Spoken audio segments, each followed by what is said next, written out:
Just look how sad it is. Just sitting in here, it's freezing cold garage, just begging for help. It's only 43 degrees in here. So, needs a new engine. Why? Well, it's hard to say. You know, it has about 3,300-ish miles on it. But I don't know if that's the whole story. When I first knew the engine was blown, I took the bed off and I found this hose right here, just sitting down here in like one of the dirtiest places in the engine. So I'm gonna guess that pulled in some dirt. But fortunately for that sad, sorry RZR 800, I have a plan. You guessed it, Kalama rebuild kit. This is the stroker and big bore kit that I made a video about a few weeks ago that I know at least a few people have some pretty good interest in. So what I'm going to do today is go over my plan for this engine and show you guys how this Kalama kit looks. As you can see right away, it came pretty well packaged. Boxes inside boxes. The only goofy thing was, I don't know if I can, hold on a second. So this is basically how it came packaged, but except for it had like a wrap all around it. But the goofy suckers put this on the outside of it was inside the plastic wrap, but on the very outside of the boxes, so it obviously got scooted across the pavement at some point. All they had to do was put this cardboard backing on the outside here and it would have been just fine. I think the gaskets are okay, but other than that, packaged pretty well. You can see a whole bunch of piles of stuff, but I will definitely try to post links to everything I'm using here. So let me unbox some of this stuff, and so you can see it comes in a box, in a box, in a box, in a box. I got it from Vito's, and it was kind of a weird experience because they had at first I was just gonna buy the kit without the cam because it was like $13.50 or something for the cam, and it was only like $1,200 without the cam. So I was kind of hoping I'd be able to just use my own cam. But oh my gosh, I didn't realize I had Mickey Mouse in the background. And look at that little turd just watching it. He loves this crap. Anyway, gosh, I totally got distracted by that. Where was I? Yeah, so I got it, but then I found it on Vito's Performance for $12.99 with the cam. It's like, you know, I'll just go for it. Still not quite sure if I'm going to use the cam, but we'll get into that in a second. But yeah, Vito's, so they're out of Michigan, but this shipped out of California. So they don't even, like, they don't have it. They just drop ship it from somewhere else. But still, much better price than I was finding on eBay or anywhere else with the cam. But yeah, so probably the craziest thing about all that shipping was that it took 2 weeks to get it here from California. I live in Utah. It should be a 2-day route. So that was the most interesting thing about the shipping from Vito's. But all in all, as long as you're prepared for that, it came well packaged as you saw. And let's see what we got in the package. So cam comes just like that. And as you can see, those lobes are just as high as the journal. So I mean, honestly, you couldn't really get much higher than that without having to bore out those journals on the block. So again, the Kalama discussion video that I made, I'll put a link to that in the description on this video. If you haven't seen that already, it's got a lot of good information on this kit, a lot of technical specs, but everything I was seeing for like performance cams and even the stock RZR cam was about 45-inch lift, 0.04 0.45 inch lift, about half-inch lift. And that, I mean, I don't have any like special way to measure this, but I put a tape on there, and it looks like it's just about a half-inch lift. So I'm going to compare that to the cam that's in the RZR right now once I get it all torn apart and see, decide which one I'm going to use. But I might end up actually using this cam. It looks like it might just be based on like a RZR cam, but I'll have to do more measuring and stuff once I get the other cam out. So next in line would be the crank. Now this is sold as a standalone kit. I obviously got the whole kit because it costs less if you get it all together, but you can just get the crank if you want. It comes with this badass sticker. Reliable and affordable. That cracks me up because like no performance oriented person is like thinking reliable and affordable. Hell yeah, let's slap that on the side of the vehicle. You get some lifters, and then this is the gaskets and the spacer. So we'll get into that for just a second. You've got very, very limited directions that come with it. There's no torque specs or any like instructions. It's basically just telling you what you're getting and why you have to use their spacer and their lifter. So the added stroke from the crank makes it so if you don't use the spacer, the added stroke from the crank will hit the cylinder bore. So you have to use that spacer, and then of course their lifters are just a tiny bit longer to accommodate for that. So when you look online and see their kit, it does tell you you have to use their lifters, but it doesn't say why. So once you buy it, then you figure out why. You have to use their lifters. You can't reuse your lifters, but you don't have to because it comes with it anyway. And then here's the crank itself. And it is a heavy sucker, man. I'll be interested to see what the stock crank weighs. But this is 20.2 pounds for this crank. And again, you can't really tell just by looking at it if it's quality or not. You can tell they cared about it because they packaged it really well. Obviously they got that cardboard to keep it all steady. But that is the mighty stroker crank right there. Okay, and then next up is the pistons, and a lot of people call this the jug or the cylinder bore. Seems to be just a nice cast piece. It comes with the dowels in there. They're not tight, so I'm going to take those out before I lose them. And then the cylinder is finished. So, oh gosh, let's see if I can get any kind of focus. Sorry, the light's terrible in here. But yeah, the cylinder bores are finished, so they're ready to go. Rub some oil in there and drop your pistons in. Speaking of pistons,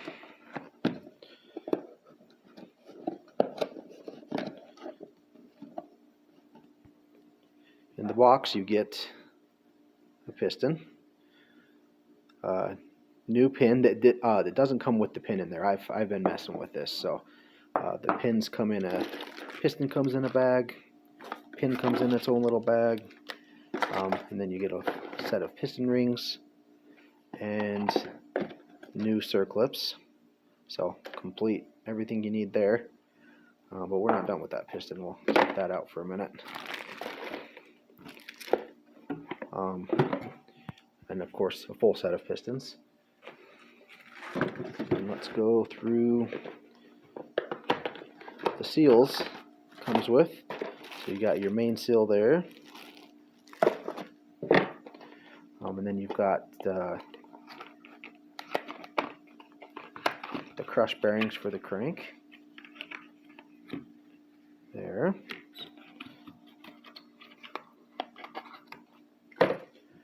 And then this bag, this poor beat up bag here.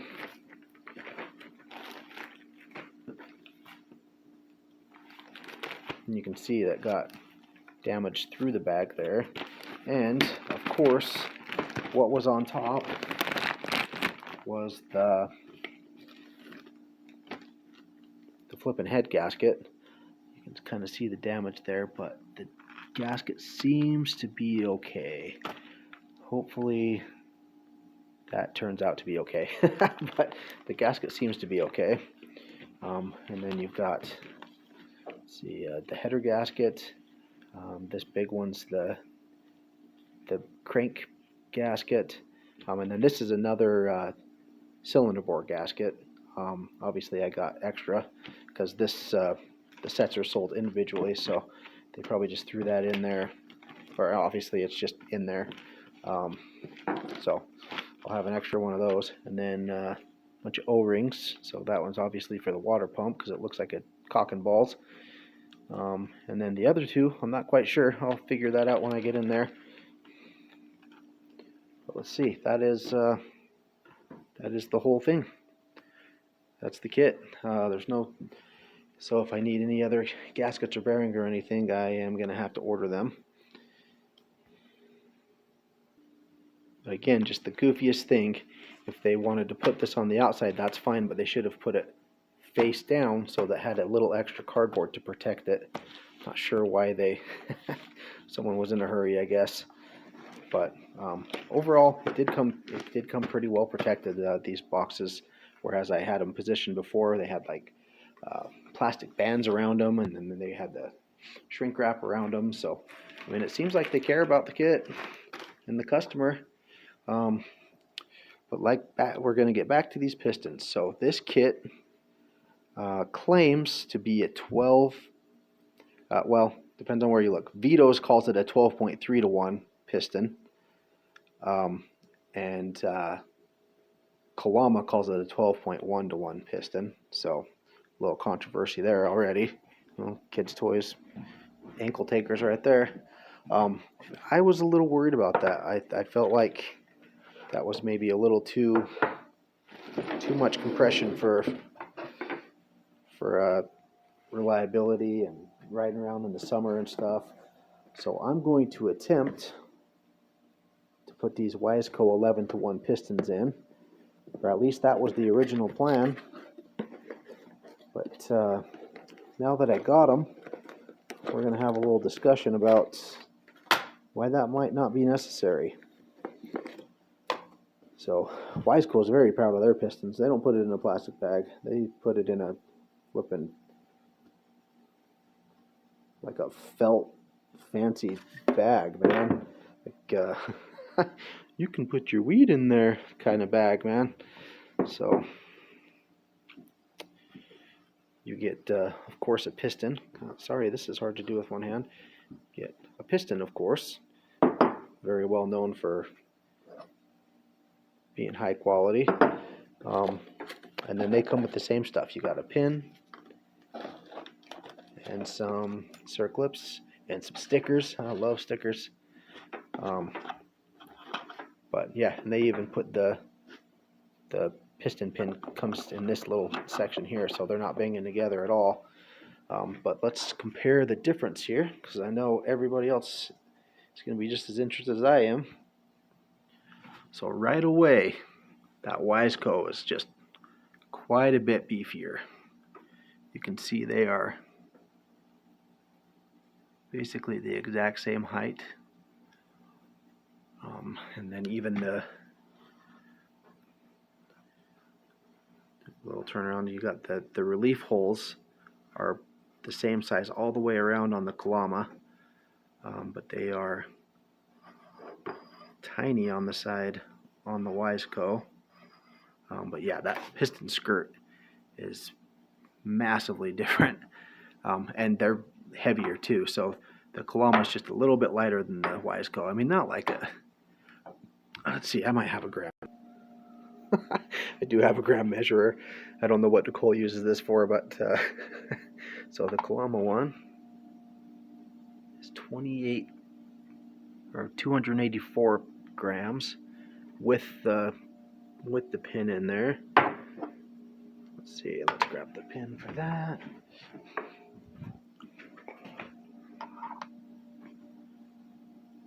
$294. So just barely, yeah, just barely heavy. When I first picked them both up, I wasn't even quite sure if they were heavier. I had to pick them up a bunch of times. I'm like, it feels just a tiny bit heavier. So obviously because it's a lot beefier, but the pin itself, see that piston pin, is less beefy. Put those pins up next to each other, and the Wiseco one is much thinner, but much longer. We'll see why in a second here. Because the Kalama skirt is only, let me measure that. I know this isn't like super precise, but it's close enough. You can see the Kalama one is about 7/8 inch wide, and the Wiseco one is about 2 1/8. I don't know if you can see that, but they are quite a bit wider in between the pins. But the pins themselves are the exact same, so you can I've put some grease on this, so, or some motor oil on this, so it's okay.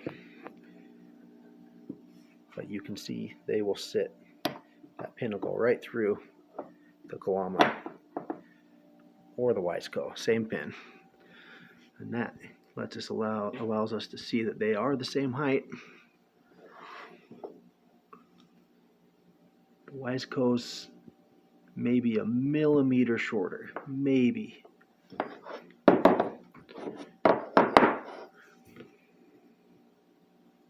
And they've got the same pin in there. See, the Wiseco is just a hair. I don't even think that's a millimeter. But one's very interesting thing. If you fill these dishes with water, the Wiseco takes almost basically exactly 20 milliliters, but the Kalama takes 24 milliliters of water. So it's really interesting, and again, you got to watch the Kalama discussion video to see why this is such a topic here. But it's really interesting to see where Kalama gets that 12-to-1 compression ratio because this is an 11-1 to piston from Wiseco. They offer 10-to-1, they offer 11-to-1, and they offer 12-to-1. And man, they are the exact same, but the Kalama has a bigger dish. So is it really 12-to-1? That's the $1 million question there, or the $1,300 question. So I think what I'm going to do is when I get to the point where I'm ready to put the pistons in, I think I'm going to put both of these in side by side, with no piston rings or anything, just to see where they sit in the bore. Because if the Kalama one sits up, if they're the exact same, I don't know if I needed to spend the extra $350 for the Wiseco ones, even though they are a real nice piston, that's for sure. But I'm not turbocharging this or anything, so I don't think I need that super beefy piston if I don't have to, because this is a lot of money to me.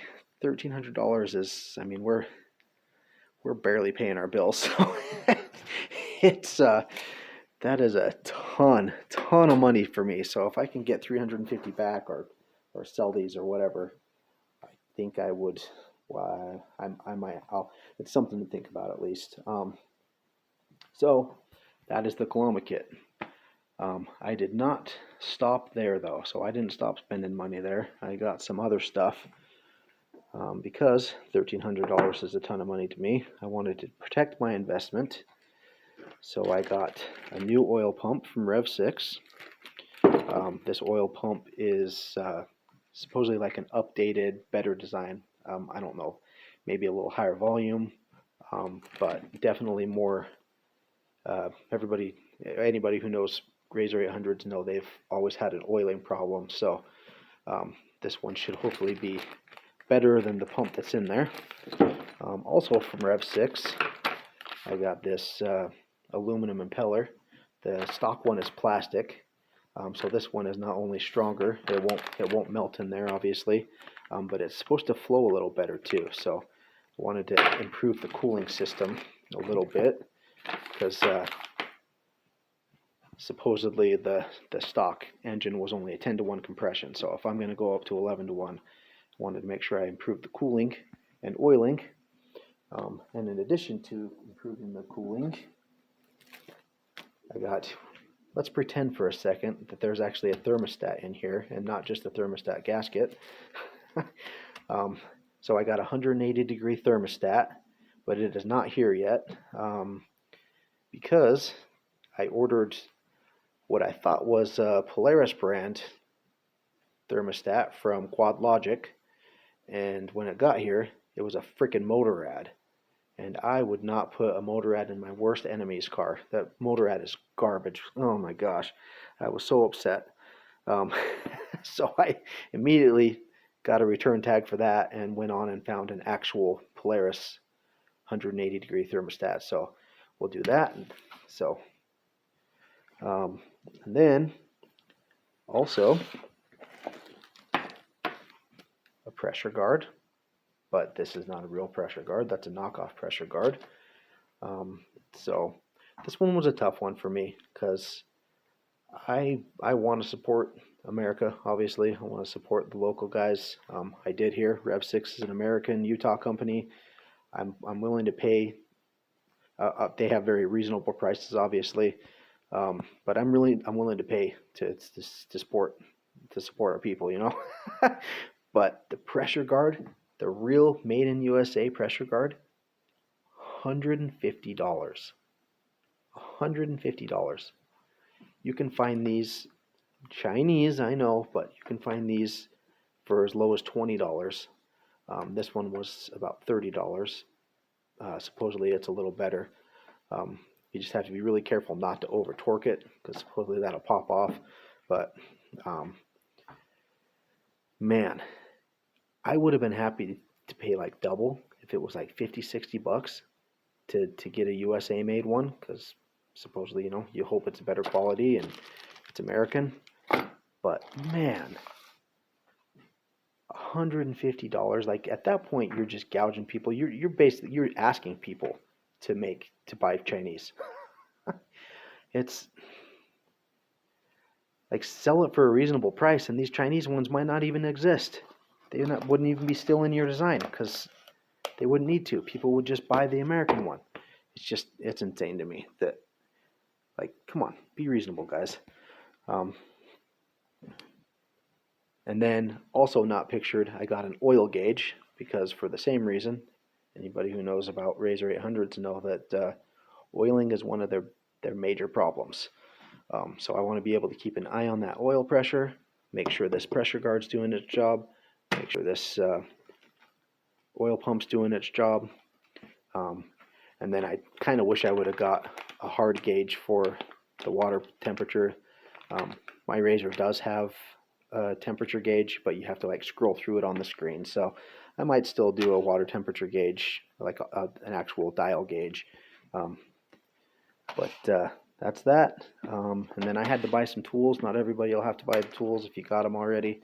But we'll see how these work. When I actually do the rebuild, I will maybe link those if they work. I needed some feeler gauges, and hopefully this Polar set has the right bolts for the all the sprockets in there, all the gears. And then oil. So I got VR1 because I was super excited that it is a high zinc. It's made for flat tappet cams. And then I realized it doesn't say that it is full synthetic anywhere on there. So I didn't think it was. But it is a full synthetic oil, so I will not be able to use that at first. Once I get into like my later oil changes, I can use that. It is surprisingly hard to find conventional motor oil now. Has anybody tried that? Like if you go into the store, like a Napa or an AutoZone or anything, they've got a billion different synthetic oils and like 2 just conventional oils. So I'm just going to use this SuperTech. That's going to be my break-in engine oil. And then I'm going to use this zinc, this oil treatment that has a lot of zinc in it to help wear that cam in. So that's enough for my first 2 oil changes. And then I'll have 1 quart left, and then I'll probably mix that 1 quart with 1 quart of that for the 3rd oil change. And then I'll just probably use VR1 or maybe some Rotella or something the rest of the way. I bought an oil change kit that has 2 quarts of the Polaris oil too, so I'll end up using that at some point too. So I got oil coming out my ears at this point. But that's the gist of it. We'll see once I get into the engine if I need to start buying even more stuff. Hopefully I don't have to put new springs in the head or new valves in or anything, but time will tell. So if you are interested in this, and I know a few people are, I know a lot of people have wanted to try this Kalama kit, but we're all a little nervous because we just don't know what we're going to get. You've got these well-known American companies like Rev6 and Wiseco that you can trust. And Kalama's just, I mean, anything that comes from Taiwan is always going to be a little bit of a wild card. And there's just such little information on this kit as far as like people using it, how it's worked, if it's been good for them, if they felt any power. Like, it's a mystery. So I'm gonna be the one to tell you. So make sure you subscribe if you want to see more of it. Should be getting that engine in there, well, out of there and rebuilt in the next 2 or 3 weeks. Hopefully I'll have some videos up. So stay tuned.